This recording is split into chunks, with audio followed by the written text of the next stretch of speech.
So it turns out Elon Musk is human after all. He can't use Zoom like the rest of us. Mr. Musk, I think maybe your microphone might be on mute. Is that possible?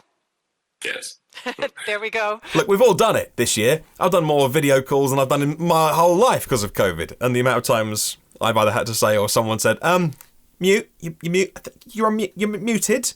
Yeah, that's embarrassing. Good to know, though. I feel better now, actually, that the man who is going to send himself to Mars before too long can be done just like the rest of us, at least on occasions.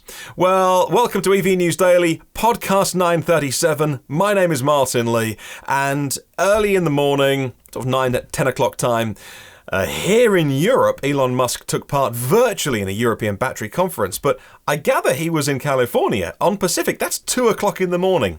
He does not need to be doing this, but it's a sign that he did and was generous with his time and talked about many different things. Now, look, I could just post this online, but I think it helps if we just split it into some more small chunks and do some analysis of this, because he's careful with his words. And so pay attention to what a CEO says when he gives a keynote talk at a conference. You can always find little nuggets of things in there, talking about Berlin Gigafactory, talking about different vehicles, semi-truck. We'll get on to why scale is important. We'll start with this, the story that has been picked up already by lots of media. He talked about range and how there's a big number that he thinks Tesla can get to, and it's 1,000 kilometers. Here he is. As far as range is concerned, I think I've shown that the range can be very long. In fact, we could make it even longer than it is today.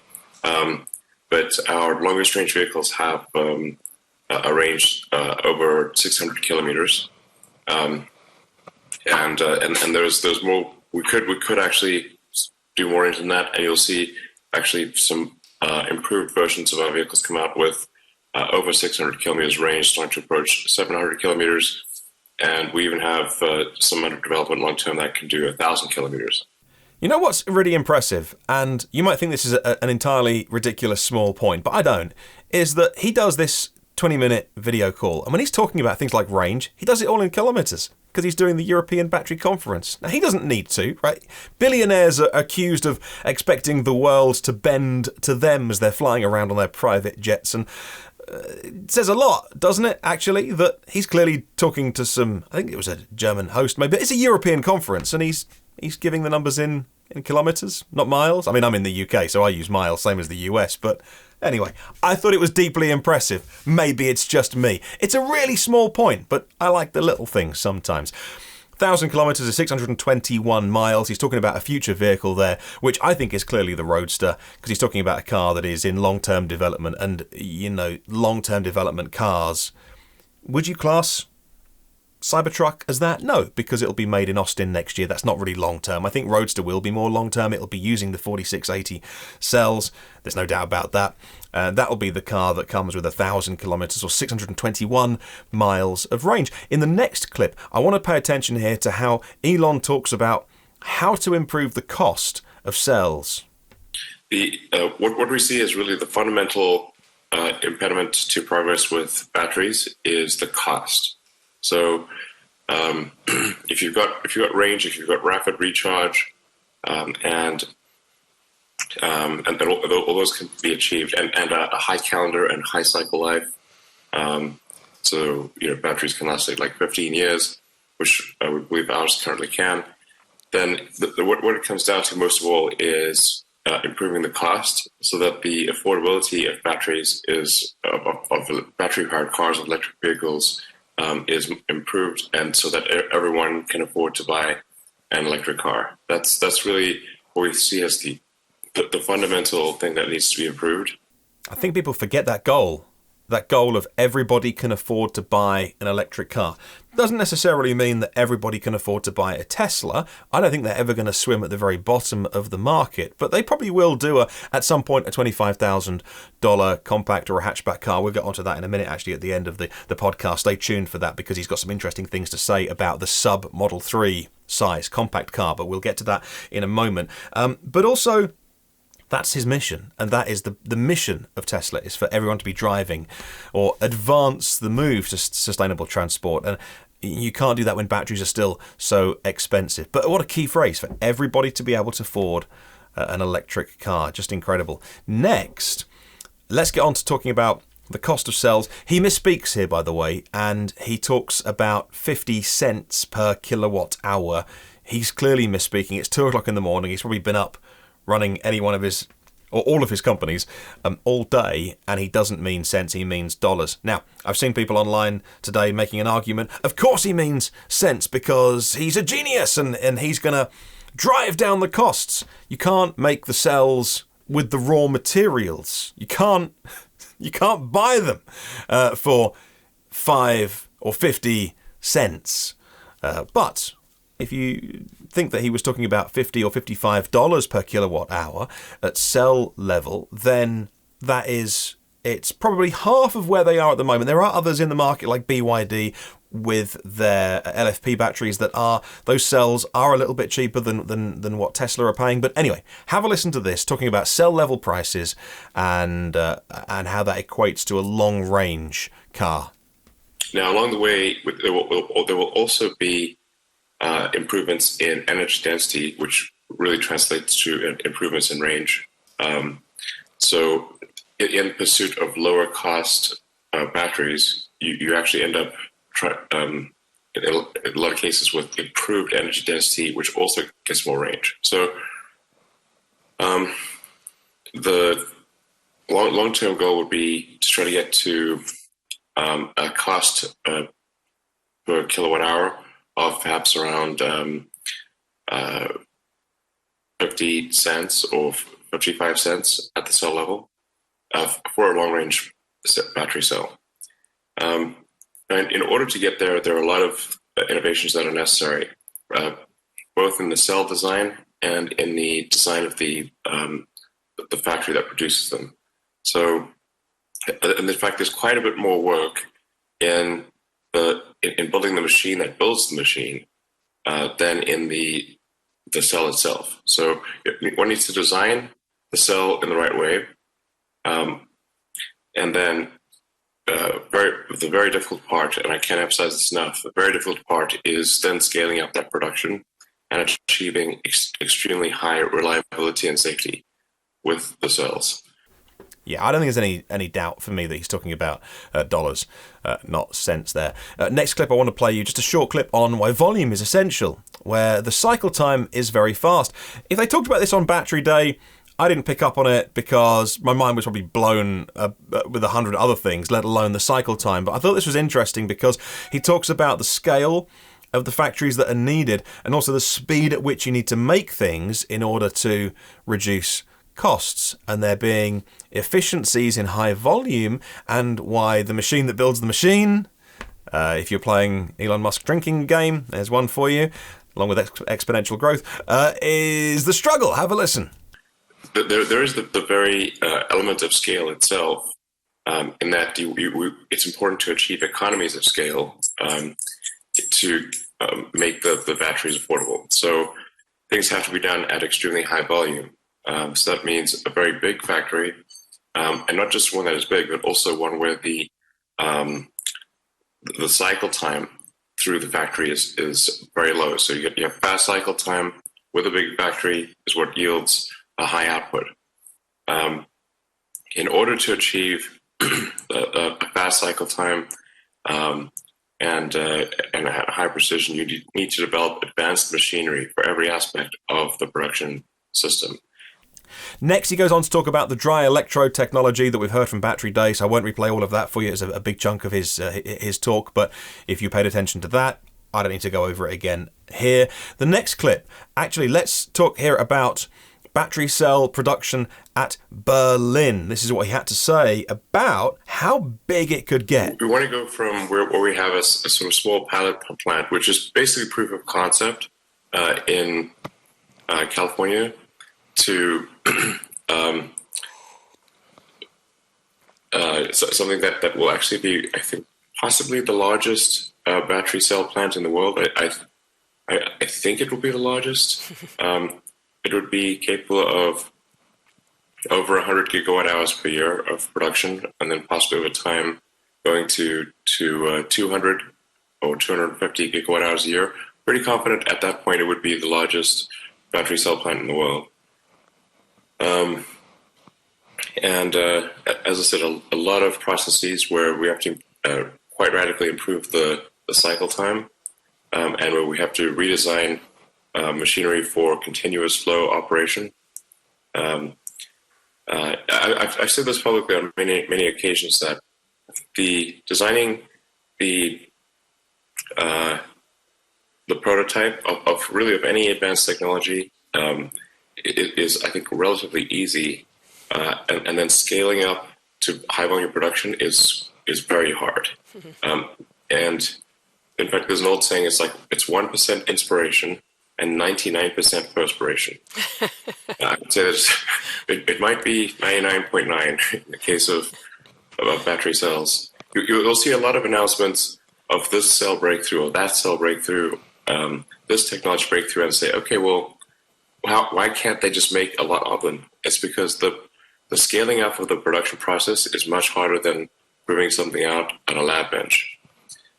So there are some numbers there to think about. 100 gigawatt hours for Berlin cell production. Of course, the 4680 cells, but no time scale given on that. Again, pay attention to his words because people can get a bit loopy-loose, crazy sometimes about, oh, it's going to be next year or whatever. Well, there was no time scale on that, no specific numbers, but 100 gigawatt hours is, roughly 3 times what they're making in Nevada at Gigafactory. Not called Gigafactory 1 anymore, but Gigafactory in Nevada. It'll be 10 times what the pilot line in California will eventually be producing. And if you just take an average pack size of 75 kilowatt hours, and the argument that you could go 60 to make smaller cars or 100 to make bigger cars, but take the average, just humour me, that's 1.3 million cars coming out of Giga Berlin if they get to 100 gigawatt hours.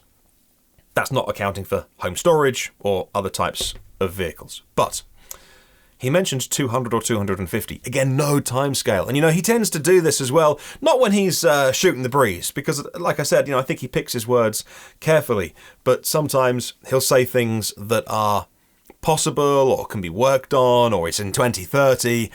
But clearly, the plans for Giga Berlin is for it to have huge scale, and that being, of course, translated across to Shanghai and Austin as well. Next, he talked about the sustainability, a lot about the things that we heard at Battery Day, reducing the cobalt content, which is good for mining, using the pure nickel anode.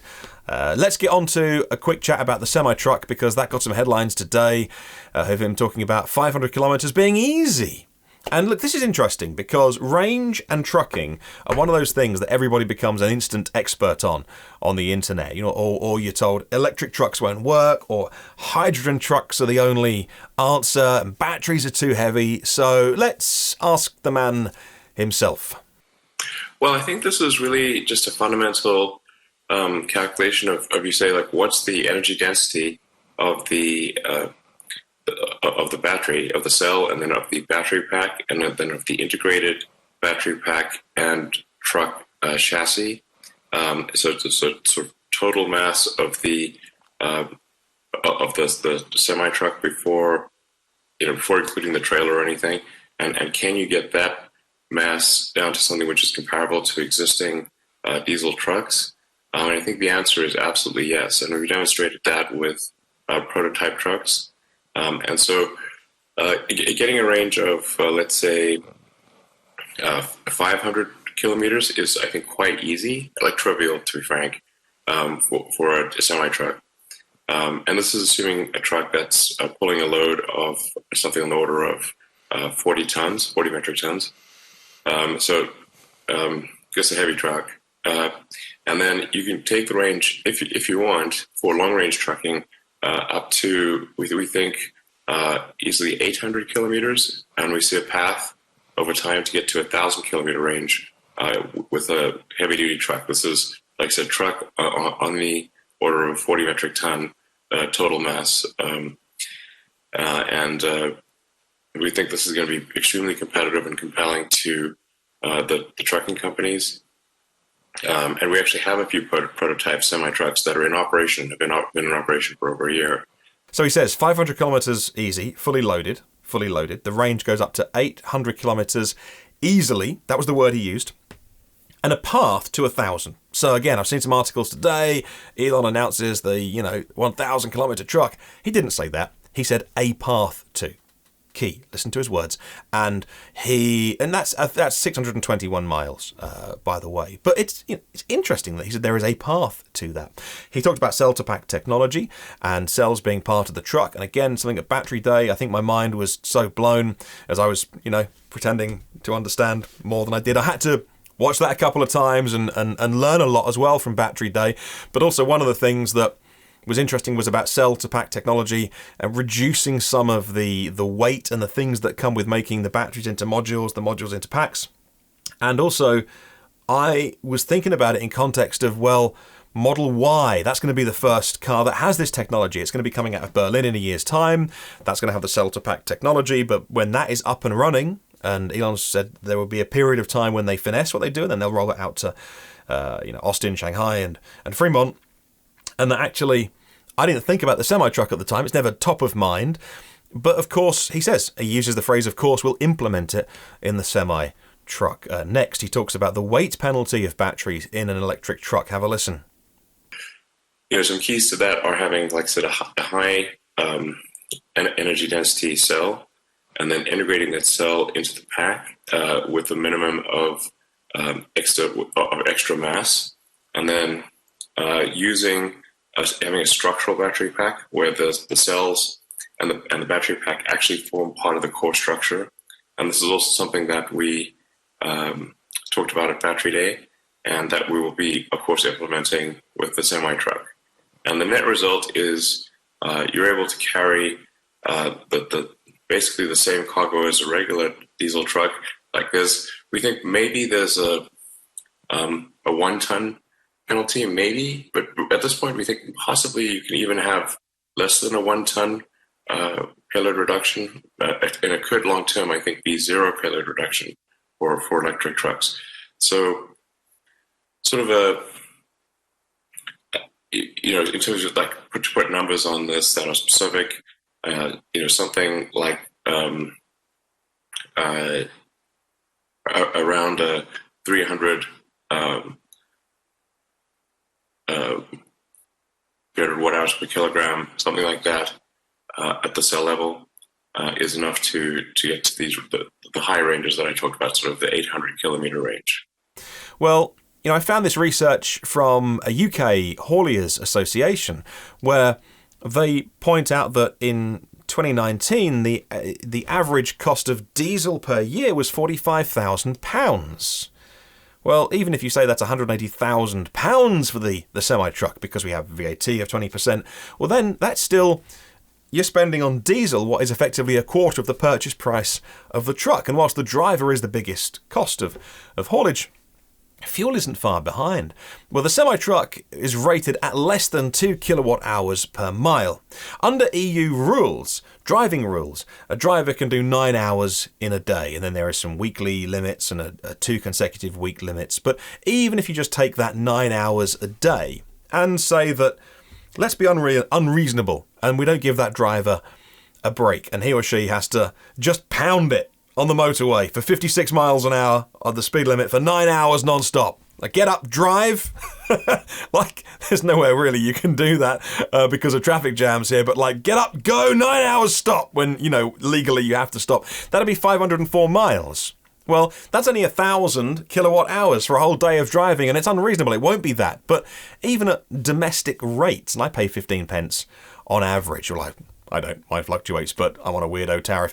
But the average domestic electricity is 15 pence. That's 150 quid for a day's driving with a full load. Now, I don't know what the cost of the equivalent diesel would be, but there's no doubt that is Tesla say it's half the price. Now, I haven't looked at the price of the average efficiency of a modern diesel truck in the UK and what we currently pay. We pay so much for fuel here because of all the fuel duty. But Tesla themselves say that there is $200,000 of savings to make on the running costs and on maintenance as well. And look, some of these trucks run 2 drivers or 2 or even 3 shifts in one vehicle 7 days a week, so the more you use those trucks, the more you're making those savings over fuel. And that's really interesting to hear him talk about that. So when you're purchasing so much electricity,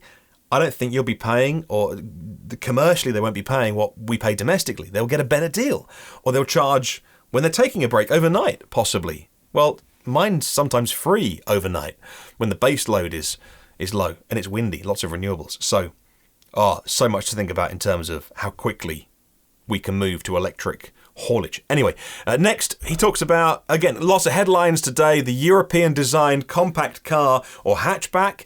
What do most people want? Asks Elon. I think there's just a lot of talented designers and engineers in Europe, of course, and I think for a lot of the best people, they really want to work somewhere where they're doing original design work. They don't want to just be doing, say, the European version of something that was designed in California. So I think it's important in order to attract the best talent to do original design. And I think possibly in Europe it would make sense to do, I guess, a compact car, so perhaps a hatchback or something like that. And something that, like, well, what do most people want? And in a given region, or what is a very popular approach to take? In the US, the cars tend to be bigger for personal taste reasons, and in Europe, it tends to be smaller. If you're trying to park in a dense urban environment, having a car that is that actually fits in a parking space easily is important. I was driving a Model X around Berlin, and we had quite a bit of trouble finding a parking space that we could fit. So I think that would probably be a good candidate for original design. And he is right. He is right that in Europe we want smaller cars. When I drive a Model X in the UK, it's too big. It's comically large for our roads and our car parking spaces. I mean, it's good having a little fella with his baby seat in the back, because at least then you can park in the mother and child spaces, or whatever we have to call them these days, like the parent and child space, because they're a little bit bigger. But our parking spaces are small. Our roads are small. Let alone, like, when I went to Miami last year, and kindly the gang at myev.com sorted me out with a Tesla Model X, like, it felt normal on American roads, like, being overtaken by like, Ford F-250s and stuff. I was like, well, the X feels normal. But over here, it's too big. Like the Cybertruck. I forget the dimensions now of the Cybertruck, but it's a big vehicle. It's bigger than the X. It's a big vehicle. That's going to be ridiculous on European roads. Okay, you might say it's not coming here for whatever reason. I gather it's to do with the pedestrian safety crumple zones here in Europe and the legislation around that, and they'd have to totally redesign the front end of the Cybertruck, and so they can't sell it here.